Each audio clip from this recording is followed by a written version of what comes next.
अस्सलाम वालेकुम जी। मैं तुहाडा भिरा तुहाडा दोस्त शायर अमानुल्लाह अहमद और तुसां देखदे पे वे मेरा official channel poetry of Amanullah Ahmad. मैं तुहाडे किते बहुत ज़बरदस्त डोड़ा घेंदे आया दोस्तां दी फरमाइश ते। काफ़ी दोस्तां ने व्हाट्सएप के उत्ते भी आखे और जेडे अहले इलाका हैं उन्होंने भी आखे कि अमानुल्लाह अहमद भाई कामयाबी की कोई टिप्स वगैरह दसाओ अपनी शायरी की जुबान ते मैं जनाब एक बड़ा ज़बरदस्त डोड़ा घेंदे आया।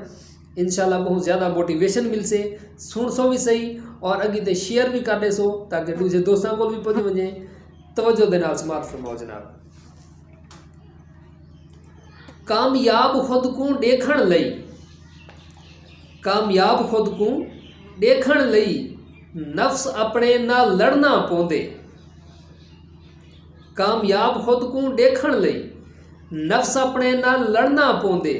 नसीहत जेकर घिनो ना वल सबक वेले तो पढ़ना पौंदे। इज्जत जेकर चाहते हो, इज्जत जेकर चाहते हो वल आसरा रब दा करना पौंदे। दुश्मन को अहमद साड़न लई खुद को पहले सड़ना पौंदे। दुश्मन को अहमद साड़न लई खुद को पहले सड़ना पौंदे। दोस्तों असीं सवाल है कोई ऐसी टिप्स दसाओ, ऐसा कोई तरीका दसाओ कामयाबी का कि जो साढ़े दुश्मन है ना वो जेलस थी वन।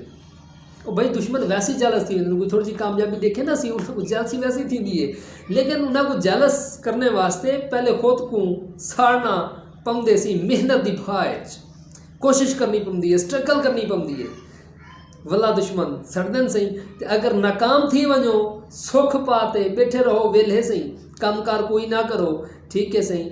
आप खुद मेहनत की भाग न डरो, ठीक है सी। वल दुश्मन खुश थी डिठी सी नाकाम थे वधे सही इवें वधे छा वगैरह वगैरह वल ढेर सारे इशू होंगे सही। तो मुहब्बत को वधाओ सही, साडा जिहड़ा है यो पॉइंट ऑफ व्यू है कि मुहब्बत को वधाओ, नफरत खत्म करो, ठीक है।